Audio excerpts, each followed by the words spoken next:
하나님 말씀은 역대상 말씀인데요. 두 군데 중에 한 군데만 같이 읽도록 하겠습니다. 나머지 한 군데는 설교 중에 보도록 하겠습니다. 역대상 13장 1절에서 11절 말씀입니다.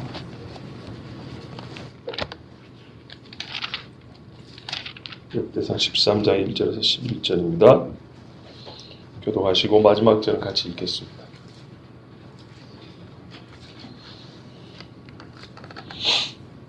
구약 632쪽 혹은 1쪽 정해 있습니다.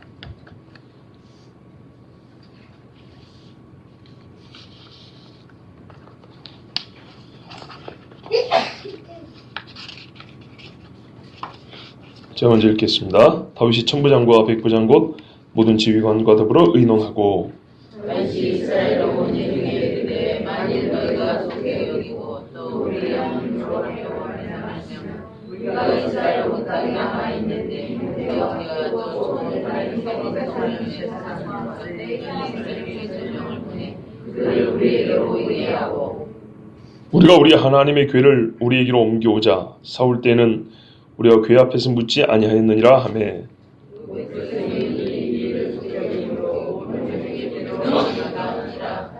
이에 다윗이 애굽의 시홀 시내에서부터 하맛 어귀까지 온 이스라엘을 불러 모으고 기럇 여아림에서부터 하나님의 궤를 메우고자 할세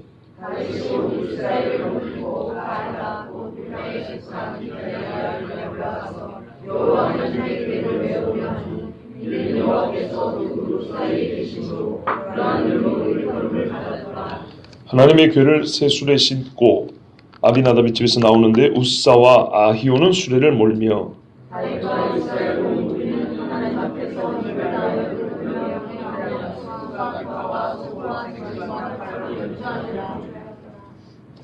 젊은 분들은 겸손하게 좀 천천히 읽으시면 좋습니다.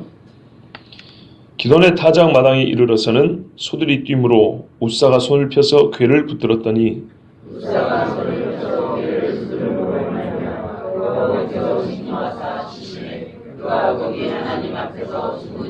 여호와께서 우사의 몸을 찢으셨으므로 다윗이 노하여 그곳을 베레스 우사라 부르니 그 이름이 오늘까지 이르니라. 아멘.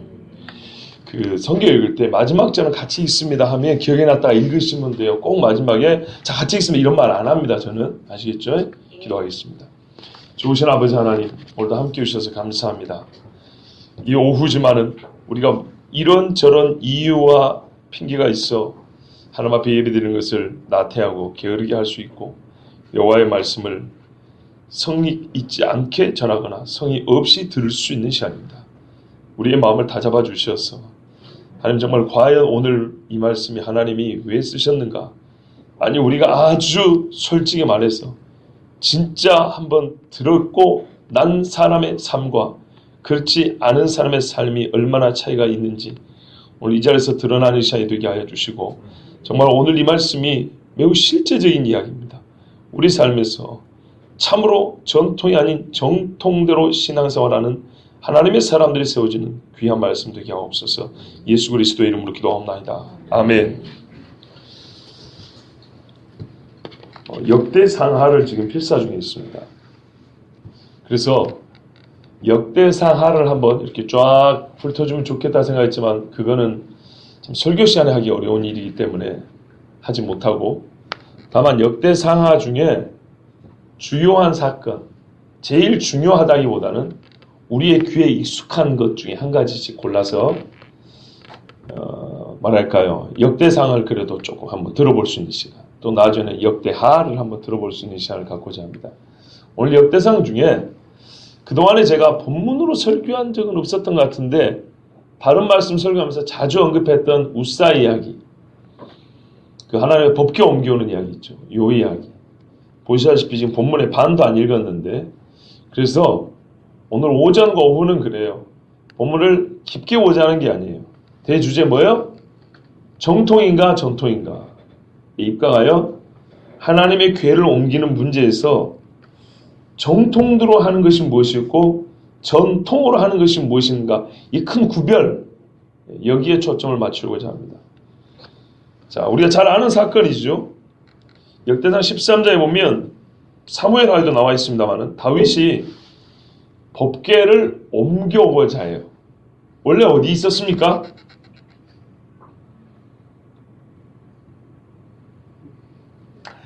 보면은 본문에는 어디에 있었는지 있어요, 없어요? 아유, 큰일 났네 이제. 5절에 기럇 여아림이라고 분명히 돼 있는데 기럇 여아림에서부터 이렇게 돼 있잖아요. 왜 법궤가 여기 있죠? 성전이 지어지기 전에 원래 법궤는 어디 있어야 정상일까요? 성막은 집이고 지역적으로 지성소? 야, 성막이 안에 지성소. 성막은 실로에 있는 거예요. 실로. 아시겠죠? 실로. 네, 실로입니다. 야곱이 실로가 오기까지 그랬잖아요. 그러면 실로에다가 법궤 갖다 놓으면 끝난 건가요? 아니죠. 그 실로는 이중적이었죠. 대제사장이 예수님 오시기까지. 그런 이야기인데, 하여튼 지역적으로 어디에 있었냐면 가나안에 들어와서 실로에 있었어요. 실로에 가서 물어보고 실로에서 축제도 했었고 사무엘도 거기서 사역하기도 했고 자기 집도 왔다 갔다 하면서 그랬단 말이에요. 근데 왜 이게 기럇 여아림에 있습니까? 뺏겼죠. 그렇죠. 뺏겨가지고 돌아왔는데 돌아온 게 가렵니다 벳세메스로 가수 장우 씨가 부른 복음성가 중에 가렵니다 벳세메스로 했어요. 어린 송아지 했던 그런 곡이 있어요. 그때로 벳세메스로 갔거든요. 블레셋에 가까운. 근데 그 벳세메스 사람들이 법궤에다 손을 잡고 어떻게 됐죠? 죽었어요. 아주 많이 죽었어요. 들여다본다고 얼마나 궁금했겠어요. 지성소에 있으면 들여다 못하는데 이게 우리 눈앞에 있거든요 지금. 그래서 그거 들여다보다가 많이 죽었어요. 그래서 벳세메스 사람들이 겁이 나서 유다 사람들 갖고 가라 그랬어요. 그랬더니 기럇 여아림으로 왔어요. 그 여기 있었던 거예요. 근데 기럇 여아림 중에 어디 있었을까 봤더니 오늘 보면은 7절에 아비나답의 집에서 나오는데 그래 있죠? 아, 아비나답 집에 있었구나. 그쵸? 아비나답 집에 있었네요. 여기서 이제 있었다. 그러면 이 집에 우사하고 아히오 그랬으니까 사무엘하에 보면 이 집의 아들들이에요. 이 집의 아들들이 이제 우리 집에 있던 법궤 가지고 가니까 비껴 내가 운반할 거야 막 이러면서 이제 그 했던 모양이죠. 시편에 보면 뭐라고 되냐면요.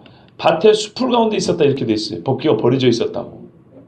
봤을 때는 이거를 조화를 이루어보자면 아비나답의 집 밭에 있었을지 모릅니다.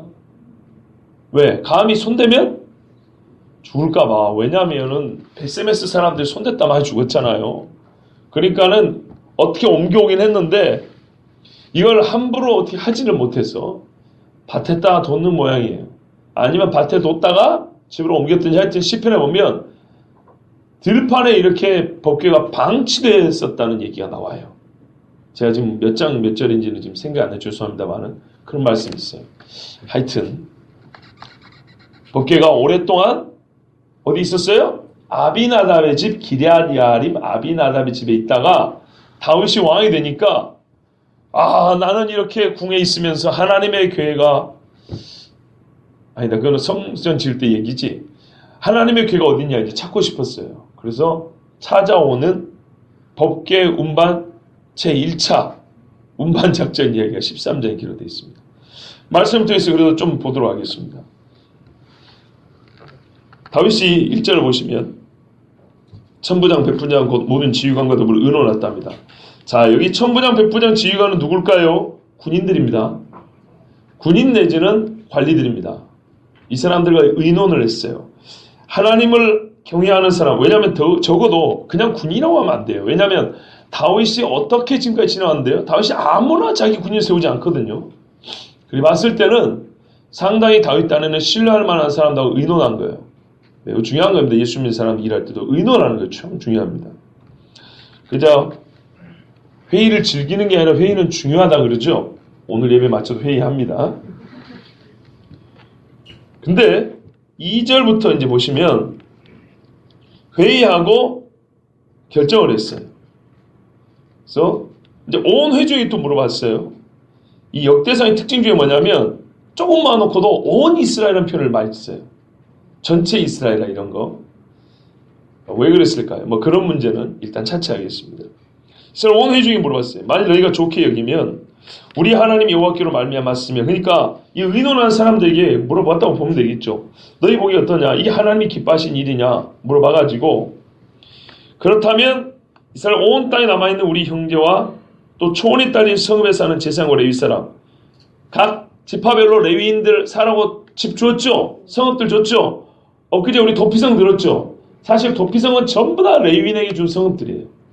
레위인에게 준 성읍들 중에 6개가 도피성으로 지정이 되어 있어요. 자, 그 레위 사람들도 전려 보내서 모이게 하자. 레위인들을 불렀네요, 부르기는. 자, 이렇게 해서 이제 이스라엘 사람들의 뜻을 모으고 모이게 했어요. 그 다음에 3절부터 5절까지 보면 전체 이스라엘 사람들이 다 법궤를 옮겨오는데 동의를 했고 열심을 내었어요. 그리고 자기들이 그동안에 뭘 잘못했는지도 알아요. 사울 때는 우리가 여호와 앞에 법궤 앞에 묻지 아니하였다. 그렇죠? 15장인가 보면 나오는데 왜 여호와의 법궤라고 부르냐면 여호와께서 그곳에서 말씀하시기 때문이다, 이렇게 돼 있어요. 실제로 법궤 만들 때 내가 속죄소 위에서 말씀하고 너는 들을 것이, 모세가 그랬단 말이에요. 그만 안 들었다는 얘기죠. 그러니까 사울이 그렇게 했던 거예요. 그러니까 우리가 두 번 다시 그런 잘못을 범하지 말자. 하나님의 법궤로 옮기는 거야 얼마나 아름답냐 하면서 정말 아름다운 뜻을 모아서 이제 하나님의 궤를 어디든지 파악했고 전 지역 이스라엘 사람들을 모을 수 있는 대로 모아가지고 이제 법궤를 옮기기로 했어요. 그런데 6절을 보시면 아까 드린 말씀대로 왜 하나님의 궤를 옮겨오려 했냐? 여호와께서 두 그룹 사이에 계심으로 그러한 이름으로 일컬음을 받았더라.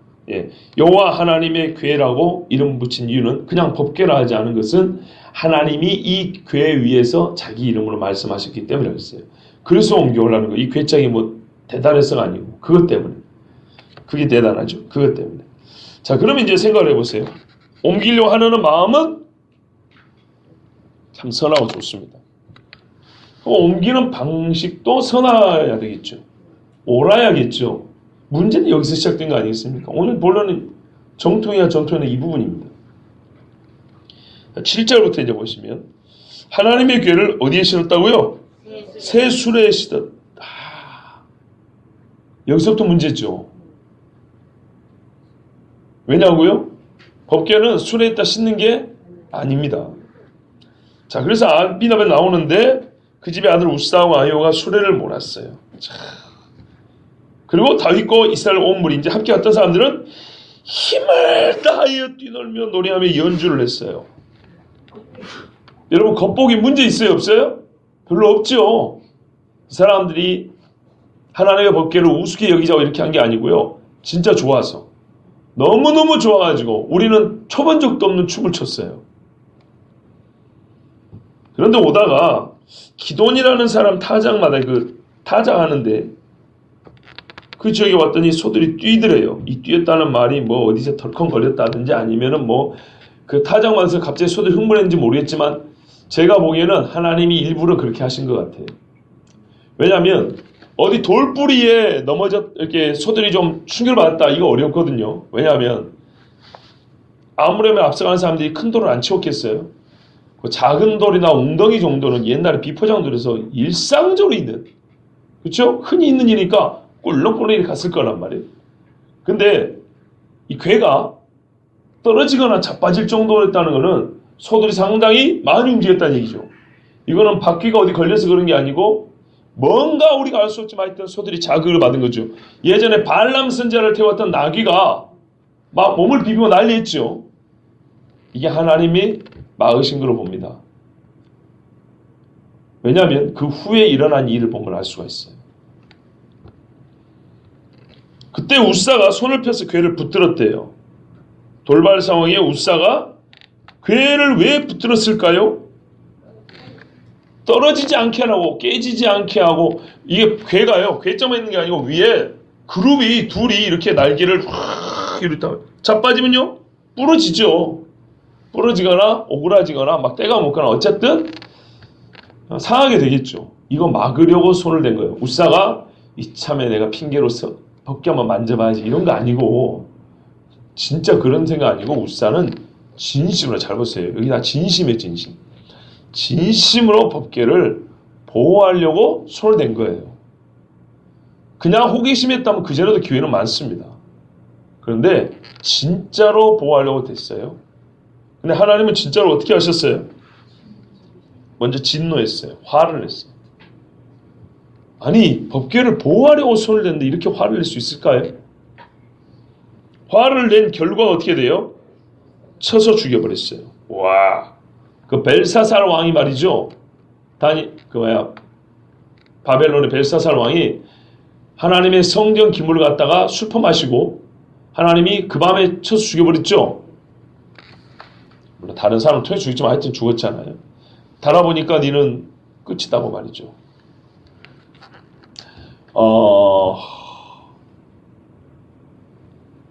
하나님이 진노해서 쳐서 죽었습니다. 거기 하나님 앞에서 죽으니라. 물론 그 자리에 지금 하나님이 이렇게 서 계셨다는 뜻이 아니고 이 죽음이 하나님으로부터 났다는 걸 얘기해 줍니다. 왜 죽었을까요? 하나님께서 그 레위기 10장에 보면 이렇게 말씀했어요. 나답과 아비후가 죽지 않습니까?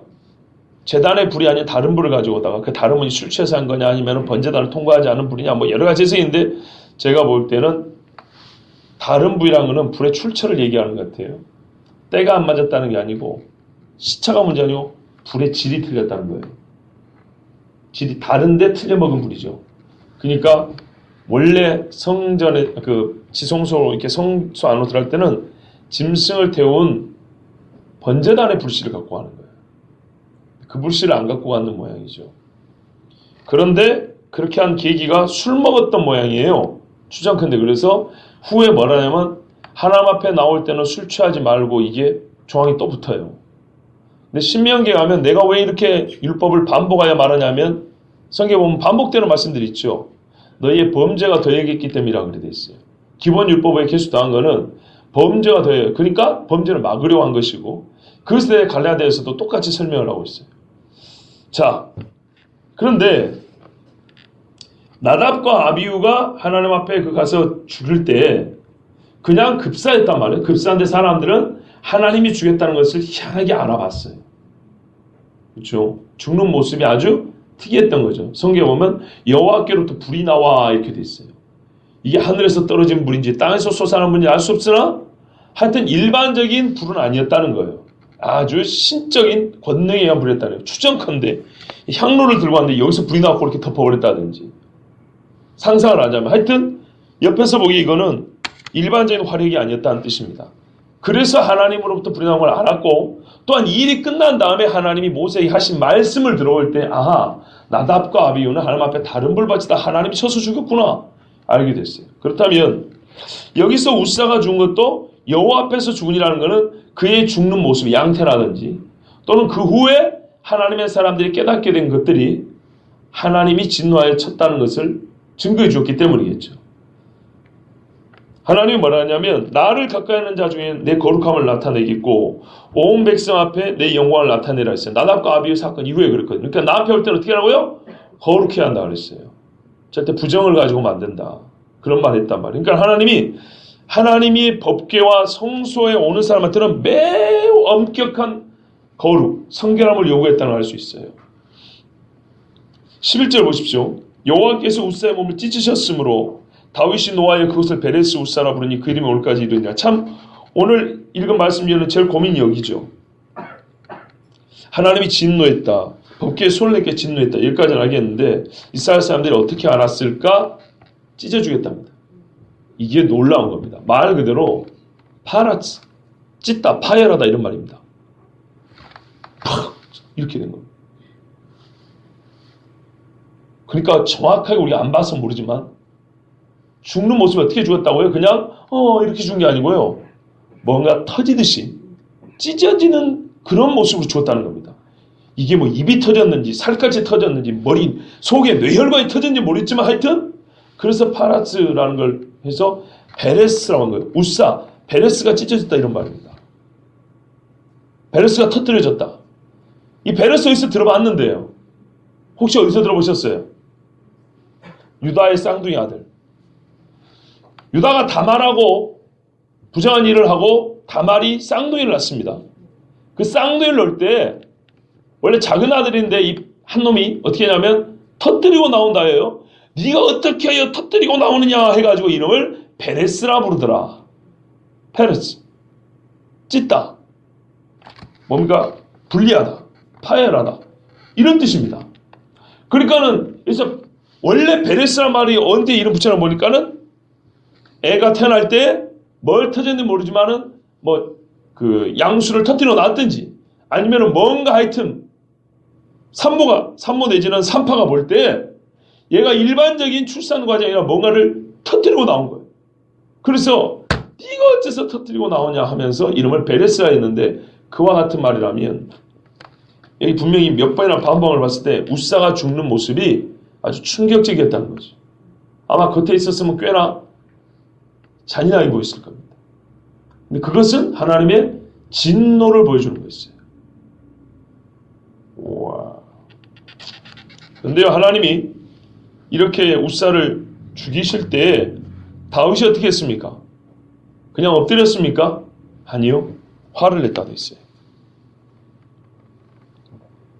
하나님이 찢어준 걸 알면서도 다윗은 화가 났어요. 왜 그랬을까요? 우사에 대한 화일까요? 네가 왜 죽었냐 그래서 화를 냈을까요? 아니죠. 말 그대로 하나님 앞에 화를 낸 거예요. 있는 그대로 이해하자고요. 여러분도 많이 그러잖아요.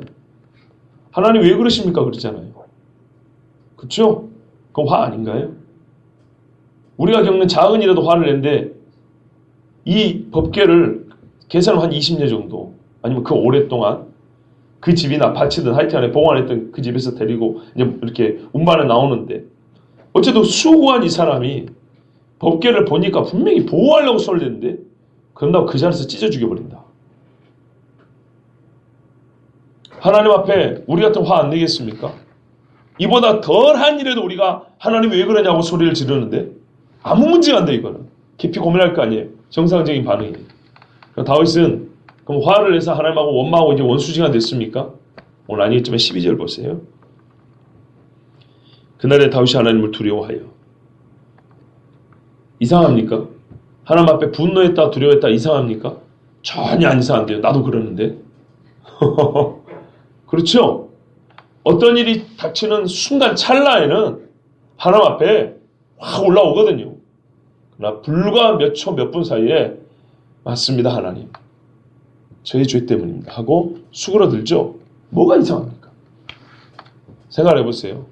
우리가 지금까지 사실은 뒤에 15장 말씀을 읽었는데 왜 13장을 먼저 읽었냐면 비교가 돼야 되기 때문이고 하나의 오해를 잡기 위함입니다. 자, 지금까지 이 말씀을 그 본문으로 하지 않았지만 증거할 때는 주로 우사 이야기를 많이 했거든요. 우사가 문제다. 왜냐? 그 집에 법궤가 수십 년 있었을 것 같으면 법궤를 다루는 법, 좀 표현이 경솔하지만 아니 그렇게 뭐랄까 그렇게 경건하지는 못하지만 율법을 좀 가져다 있던지 레위인들을 좀 불러다 자문을 구하던지 충분히 할 수 있었는데 하나도 하지 아니하고 법궤를 잘못 운반하고 잘못 다루는 죄. 우사 중심으로 제가 얘기를 했거든요. 제가 오늘은 다윗 중심으로 얘기하려는 겁니다. 사실 우사가 문제가 아니고 다윗이 문제입니다. 봐보세요. 우사가 앞에서 수레를 몰고 오기도 하고 옆에서 이렇게 붙잡고 오기도 왔지만 이 일의 전체 주관자는 누굽니까? 다윗입니다. 다윗. 다윗이 정신 차리고 있었으면 처음부터 우사 너 나와 이래야 되겠죠. 그런데 그렇게 하지 않은 거예요. 최종적으로 다윗이 문제예요. 다윗이 하나님 앞에 참 훌륭한 면도 있었지만 적어도 하나님의 궤에 관해서는 무지하게 이를 데 없었어요. 그래서 괜한 사람이 하나 죽었어요. 어떻게 보면 우리가 흔히 하는 말로 자기 자신에 대한 분노였을지도 모릅니다. 분명히 하나님 죽인 게 맞다면 하나님이 내가 알기로는 의로우신 분이라면 분명히 우리가 뭘 잘못했다. 총책임은 나. 그랬을 때 다윗은 하나님께 화가 나면서도 자기 자신한테도 화가 났겠죠. 그러나 곧장 역시 하나님을 경외하는 사람이라 두려워 법궤를 가져오기를 그만두고 오베데돔의 집에 두었습니다. 자, 오베데돔의 집에 두었는데 석 달 동안 있었는데 하나님이 그 집에 복을 많이 줬다는 얘기를 들었어요. 그리고 다윗이 이제 다시 법궤를 옮겨오기로 합니다. 자, 2차 이송작전을 펼칩니다. 그게 15장인데 하나님이 물어볼게요, 여러분.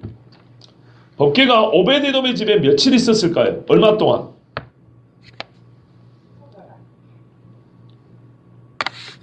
본문이 그리 돼 있죠. 이게 이제 신천지식 해석입니다. 석 달을 했으니까 석 달이지. 그러면 뭐야? 본문대로 해석해야지.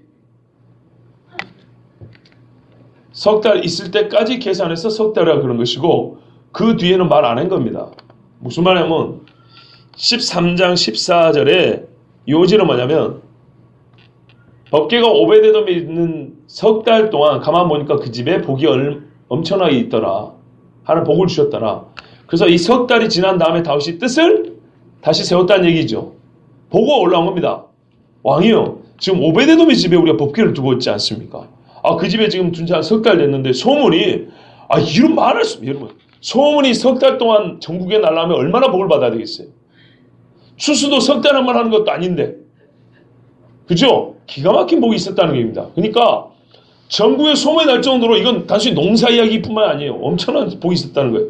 그러니까 뭔지는 알 수 없지만 전국적으로 소문이 나니까 다윗이 그 소문을 듣고 그래 하고 다시 제2송작전을 펼쳤겠죠.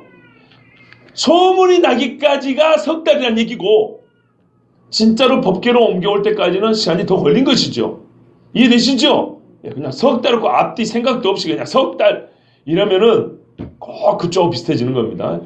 이거는 복을 받은 적어도 증명된 기간이 석 달이었다는 겁니다. 보고 올라온 기간이에요. 그리고 그 다음에 이제 다윗이 말 듣고 그렇다면 깨닫는 게 뭐예요? 하나님이 법궤를 옮기는 것에 대해서 화를 내셨던 것은 아니었구나. 이런 기뻐하시는구나. 문제는 우리가 잘못된 방식, 아니 내가 잘못된 절차와 방식을 따랐기 때문이구나. 이걸 깨닫는 것이죠. 그래서 다윗이 이제는 준비를 합니다. 준비를 한 이야기가 15장. 그리고 바로 이 법궤가 올라온 이야기가 기록됐습니다. 길기 때문에 제가 한 절씩 읽으면서 볼 테니까 여러분 눈으로 같이 읽어보십시오. 15장 1절입니다. 다윗이 다윗성에서 자기를 위하여 궁전을 세우고 또 하나님의 궤를 둘 곳을 마련하고 그것을 위하여 장막을 치고, 이게 궁전 짓는 것이 언제부터 시작되는지 정확히 알 수 없으나 적어도 이번에는 궤를 둘 곳까지 마련해 놓고, 그쵸? 그러니까 성막까지 세워놓고 실로에 있는 것을 본따서 만들었던, 하여튼 율법대로 똑같은 사이즈로 예루살렘에 만들어 놓고 이제 법궤 옮길 준비를 했습니다. 그러니까 준비의 열정은 차이가 없다 하더라도 준비되는 상황과 준비되는 실제 준비상 많이 차이가 있죠. 만약에 여러분 예전에 1차 운반했을 때 제대로, 아니 예루살렘까지 올라왔다면 법궤 어디다 뒀을까요? 많이 준비가 부족했던 겁니다. 갈수록 이제 드러납니다. 즉 이 말은 율법을 안 받다는 얘기입니다. 2절 보십시오. 다윗이 이르되 레위 사람 외에는 하나님의 궤를 맬 수 없나니. 와, 어디서 배웠을까요? 율법에 나온 거죠. 왜 이거를 처음에 생각 안 했지? 꼭 한 사람 죽고 나서야 이걸 생각할 수 있을까요? 천하의 다윗도 미안하지만 하나님 말씀은 들어야 하는 거예요. 이는 여호와께서 그들을 택하사 여호와의 궤를 메고 영원히 그를 섬기게 하셨음이라고. 왜 레위 사람에는 하나님의 궤를 멀 수 없는지 이유도 안 해요. 이제 민수기 4장 15절에 진영을 떠날 때 아론과 그의 아들들이 성수와 성수의 모든 기구 덮는 일을 마치거든 고핫 자손들이 와서 맬 것이니라. 고핫, 레위의 둘째 아들입니다. 레위의 둘째 아들이 와서 맵니다. 그러나 성물은 만지지 말라. 그들이 죽으리라. 누가 만질까요? 그럼 제사장들이 만집니다. 아론과 그의 직계 아들들이 와서 깨끗하게 와서 성물을 쌉니다. 보자기에. 그러면 그걸 들고 나왔고 메고 가는 사람이 고핫 자손입니다. 자, 이게 이제 민수기 4장 말씀인데 요거를 이제서 한 거예요. 법궤는 지성소의 최고로 거룩한 물건이라 이거는 어떻게 해요? 대제사장도 1년에 한 번 들어간단 말입니다. 이거는 그 밑에 고리가 있고 금박이 핀 그 나무로 꿰어가지고 어깨에 이렇게 매게 돼 있어요. 아래로 매는 게 아니고 위로 매게 돼 있어요. 이렇게 위로 높이. 밑에 꼬쟁이를 꼽아가지고 이렇게 매면. 이게 막대를 아래쪽에 딱 꿰니까 매면 벗기가 위로 이렇게 싹 올라가겠죠.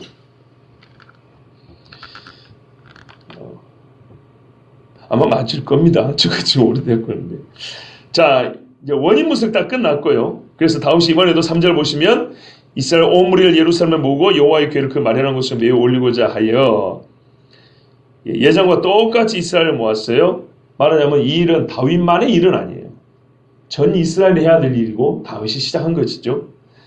4절 보십시오. 다윗이 아론 자손과 레위 사람을 모으니 그앗 자손 중에 발음이 좀 그래요. 그앗, 고앗 그래요. 어쨌든 게르솜, 게르손 이렇게 왔다 갔다 합니다. 그앗 자손 중에 지도자 우리엘과 그의 형제가 120명이요. 무라리 자손 중에 지도자 아사야와 그의 형제가 220명이요. 무라리가 레위의 셋째 아들이에요. 게르솜, 게르솜 하면 모세의 아들인데 발음이 잘못된 거고요. 레위의 첫째 아들은 게르손이에요. 원래 게르손. 발음이 약간씩 차이가 있습니다. 게르솜 자손 중에 지도자 요엘과 그의 형제가 130명이요. 엘리사반 자손 중에 지도자 스마야와 그의 형제가 200명이요. 헤브론 자손 중에 지도자 엘리엘과 그의 형제가 80명이요. 우시엘 자손 중에 지도자 암미나답과 그의 형제가 112명이라 다윗은 말하자면 모을 수 있는 레위인 다 모았다고 생각하면 돼요. 레위인도 진짜 오랜만에 법궤 보는 거예요. 지금부터 어떻게 해요? 그러니까 제사를 지금까지 지내왔어도 전부 다 법궤 없이 좀 죄송한 표현이지만은 율법에서 어긋나는 방식으로 제사를 많이 지내왔다는 알 수 있겠죠. 사울 시대니까. 근데 이제 법궤가 오면 법궤만 있다 뿐만 아니라 법궤가 있는 것과 동시에 매우 율법의 엄격한 제사법을 따라야 됩니다. 레위인들에게도 매우 중요한 시간이었어요. 바르게 성막 봉사할 수 있고 바르게 하나님 앞에 예배할 수 있는 시간이 온 것이죠. 다윗이 압살롬에게 쫓겨났다가 다시 돌아올 때 온 이스라엘이 서로 왕을 모시겠다고 아우성했어요.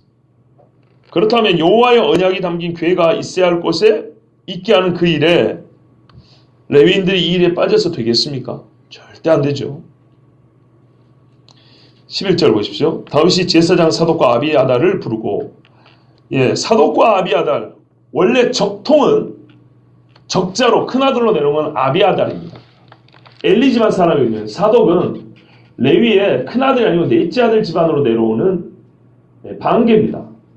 그러니까는 큰아들 내려온 게 아니고 이 사독 집안은 작은 아들 계통으로 내려온 겁니다. 레위 집안은 마찬가지인데 근데 이 사독이 다윗 시대 때부터 등급 쓰임을 받고 솔로몬 시대 때 완전 대제사장 집안이 됩니다. 그래서 신학생만 사두개인 있잖아요. 사두카인. 이쪽 계열이라 이런 말입니다.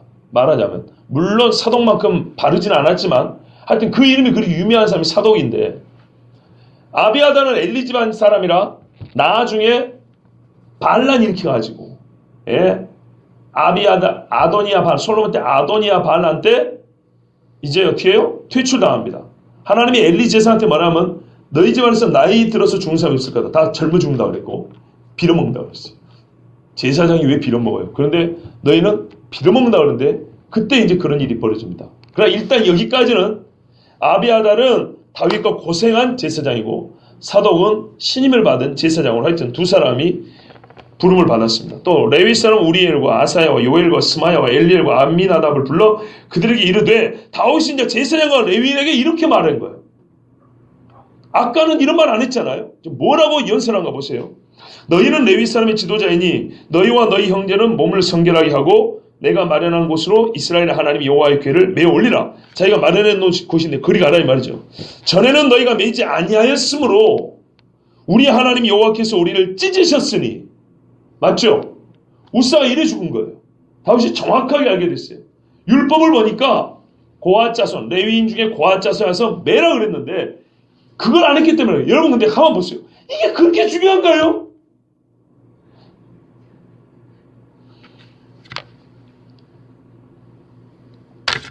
가만 생각해보면 아니 새 술에다가 삐까뻔쩍이 리무진 동원했다잖아요.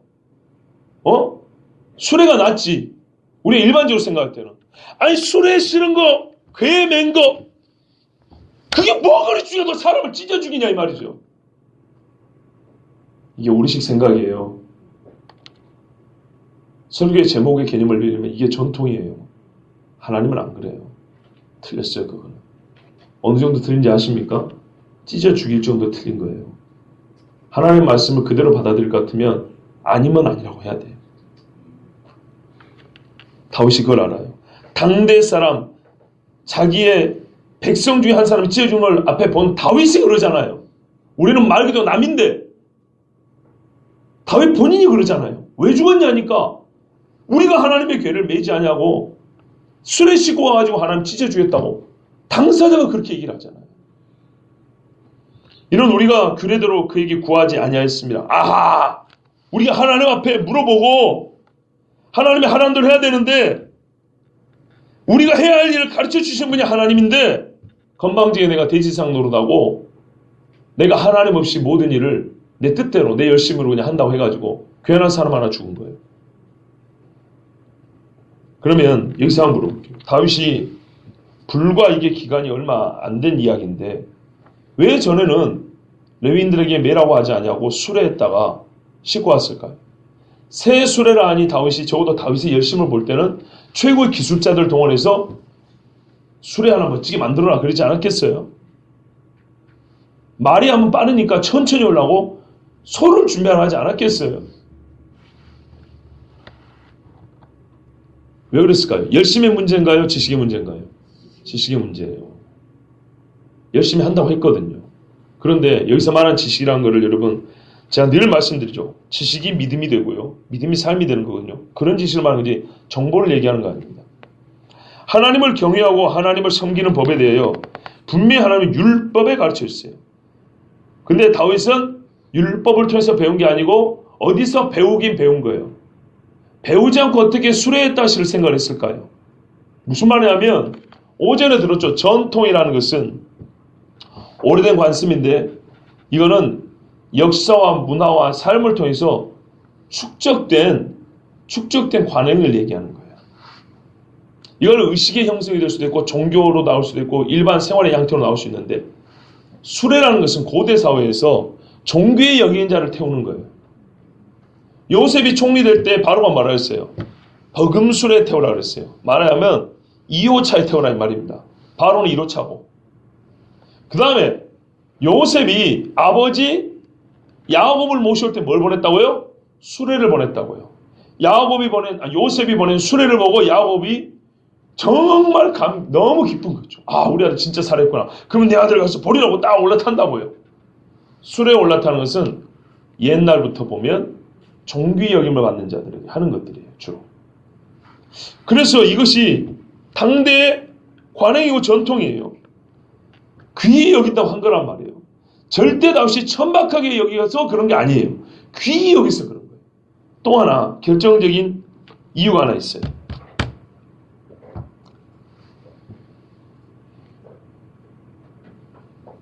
법궤가 블레셋 사람들에게 뺏기고 다시 돌아올 때 어떻게 돌아왔죠?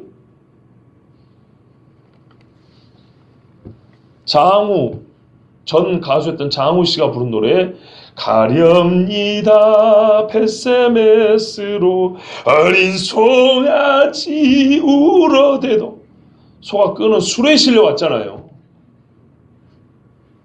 예전에 블레셋 사람들이 수레에다가 법궤를 올려놓고 테스트까지 하면서 2015년 동안 설교했죠. 이게 우연은 없다고 하면서 테스트까지 했잖아요. 전나는 소 2마리였고 새끼를 띄어놨어요.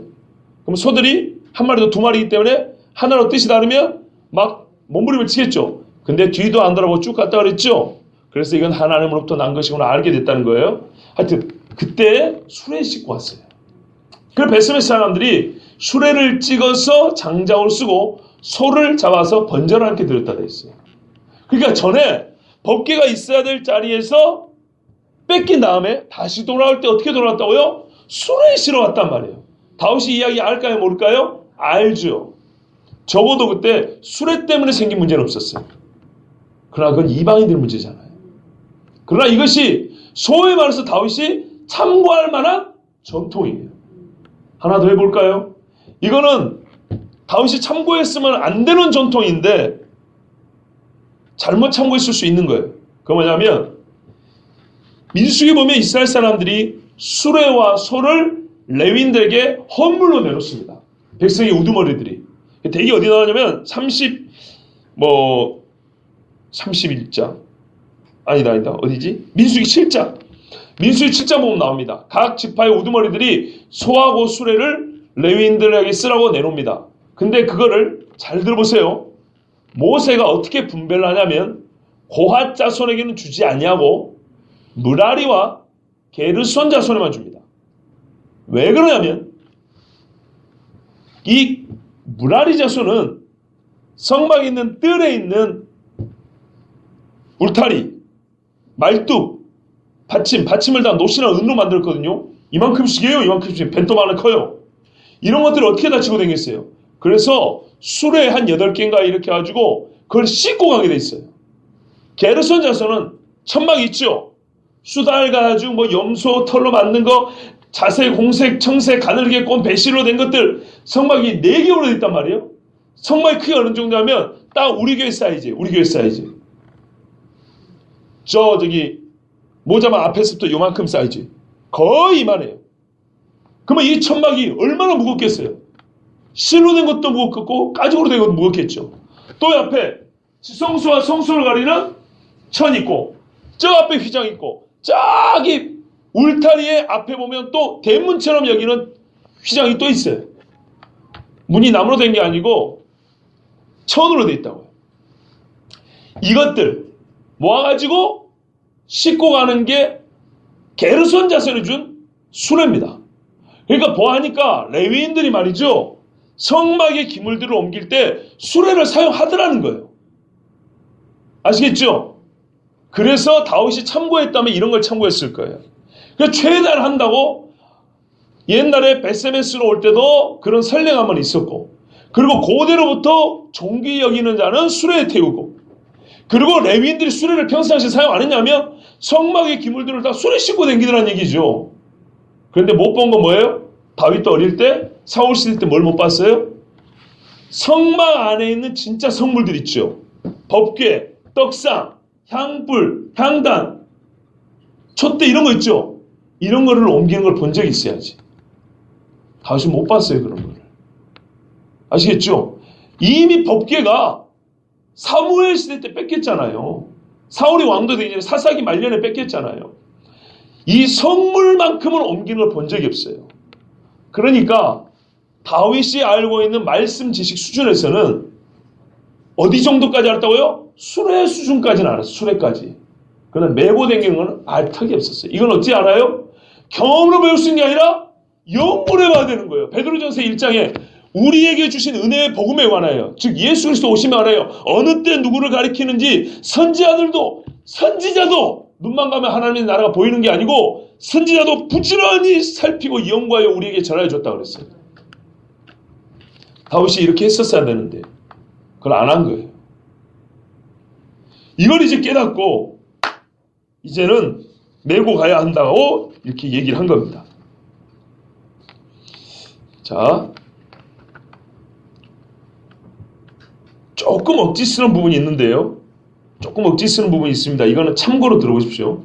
열왕기하 23장에 보면 요시야입니다. 이건 다윗 이후 시대 사람이니까 제가 좀 억지 쓰는 게 있다는 거예요.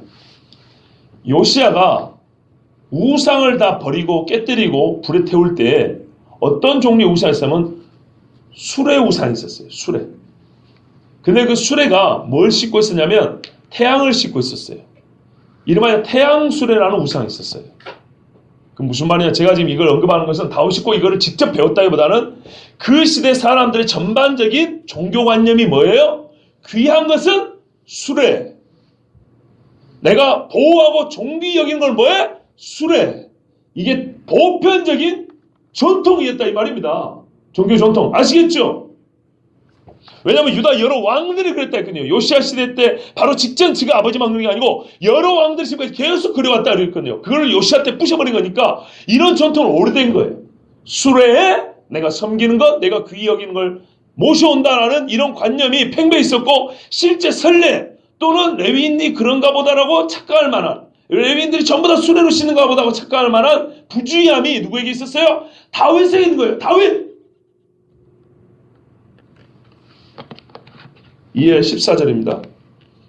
제사장들과 레위 사람들이 이스라엘 하나님 여호와의 궤를 메고 올라가며 몸을 성결하게 하고, 이 사람들도 이제요, 예전에는 어떻게 해요?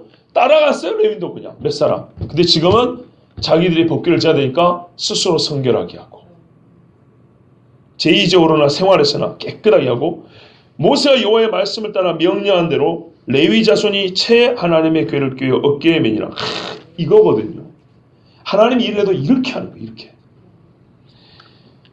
16절부터 24절까지 제가 그냥 쭉 읽겠습니다. 다윗이 레위 사람의 어른들에게 명령하여 그의 형제들을 노래하는 자들을 세우고, 여기서부터는 찬송 이야기입니다. 비파와 수금과 재금 등의 악기를 울려서 즐거운 소리를 크게 내라 하며, 레위 사람이 요엘의 아들 헤만과 그의 형제 중 베레야의 아들 아삽과 그의 형제 무라리 자손 중에 구사의 아들 에단을 세우고, 전부 다 레위인들 제사장 집안 사람들이죠. 그 다음으로 그들의 형제 스가랴와 벤과 야하시엘과 스미라목과 여히엘과 운니와 엘리압과 브나야와 마세야와 마띠디아와 엘리블레후와 믹네아와 문지기 오베데돔과 여히엘을 세우니, 노래하는 자 헤만과 아삽과 에단은 노재금을 크게 치는 자여, 스가랴와 아시엘과 스미라목과 여히엘과 운니와 엘리압과 마세야와 브나야는 비파를 타서 알라못에 맞추는 자요, 마띠디아와 엘리블레후와 믹네아와 오베데돔과 여히엘과 아사시아는 숨을 타서 8제음에 맞춰 인도하는 자요. 이게 구체적으로 뭔지는 모르겠어요. 제가 지금 그걸 설교하는 것도 8점이 뭐고 이런 건 지금 중요한 게 아니고요. 그 다음에 22절, 레위 사람의 지도자 그나냐는 노래에 익숙함으로 노래를 인도하는 자예요. 아, 성가대도 있었네요. 연주단만 있는 게 아니고 춤추는 댄스단도 있고, 베레가와 엘가나는 그 앞에서 문을 지키는 자요. 어떻게 해요? 호위하는 사람들이 있었고, 제사장 스바냐와 요사박과 느다넬과 아미스와 스가랴와 브나야와 엘리에스는 하나님의 궤 앞에서 나팔을 부는 자요, 오베데돔과 여히야는 궤 앞에서 문을 지키는 자이더라. 참, 여러분, 하나님의 뜻대로 해야 하는 일에는 앞에도 찬송이 있었죠. 그러나 같은 찬송인데 여러분, 음악 실력으로 이렇게 구분해 놓은 게 아니에요. 아무려면 왕이 세운 찬양단들이 대충 불렀겠어요? 앞전에 말이죠. 궁중에서 왕이 길러가지고 너희 와서 이 법궤 옮길 때 연주 좀 해라 했는데 실력이 형편없었겠어요? 전혀 아니죠. 근데 지금 왜 이렇게 자세히 기록이 났어요? 연주 실력 얘기하려는 게 아니에요. 누가 연주했냐는 거예요. 여기는 순전히 레위인들이 연주했어요. 찬양을 맡은 자들이 했다고요. 무슨 일을 해도 직분과 직책과 사역, 사명이 다 있지요. 하나님이 본래 이렇게 하라고 한 사람들 쓰는 거예요. 이 사람들이 특별해서 아니라 하나님이 하라고 지정한 사람들이 있었어요. 바로 그 사람들을 다윗이 꼼꼼하게 찾아서 적세적소에 세우고 그들의 직무를 감당했어요. 빈틈이 없고요. 얼마나 일이 아름다웠는지 몰라요. 말하자면 음악 실력이 문제 아니고 찬양을 감당해야 될 사람들이 그 자리에서 그때에 맞게 최선을 다해서 노래하는 거예요. 25절부터 26절입니다. 이에 다윗과 이스라엘 장로들과 천부장들이 가서 여호와의 언약궤를 즐거이 메고, 이제부터는 즐겁죠. 오베데돔의 집에서 올라왔는데 하나님이 여호와의 언약궤를 맨 레위 사람을 도우셨으므로 무리가 수송아지 7마리와 순양 7마리로 제사를 드렸더라. 어떻게 도왔는지 모르겠어요. 뭐 힘이 하나도 안 들었다든지, 뭐 돌뿌리에 넘어가려고 하는데 안 넘고 이렇게 건너갔다든지, 정확히 묘사는 되어 있지 않지만 분명한 것은 그 옆에서 지켜본 사람이 이전과는 다르구나, 하나님이 확실히 도우심이 보이네 할 정도였다는 얘기예요. 그 표적은 뭔지는 기록이 안 돼 있지만 분명한 사실은 그때 그 옆에 있었던 사람들은 하나님이 함께한 편하고 여길 만한 증거를 보았다는 거예요. 그래서 어떻게 했다고요?